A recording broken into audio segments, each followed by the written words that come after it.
And the race is on. Deputy Stravinsky, Lim Shoti from the outside to take the lead.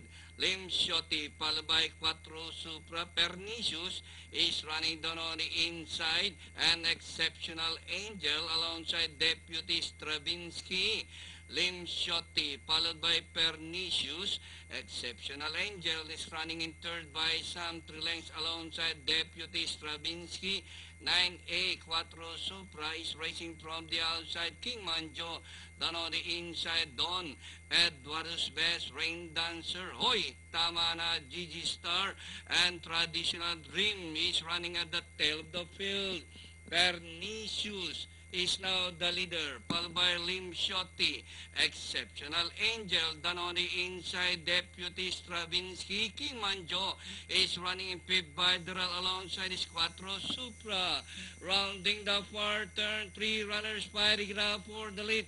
Lim Shoti from the outside, Exceptional Angel, Pernicious in the middle. King Manjo alongside Quattro Supra and Deputy Stravinsky as they race the final corner. Exceptional Angel, followed by Quattro Supra.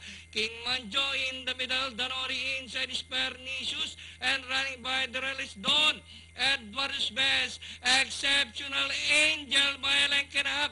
Don Edward's Best in the middle alongside Quattro Supra, King Manjo, and Gigi Star. And nearing the finish line, number 9, Don Edward's Best. 9A Quattro Supra, close, Gigi Star, Exceptional Angel, number 3, King Manjo, and Deputy Stravinsky. Then comes Rain Dancer.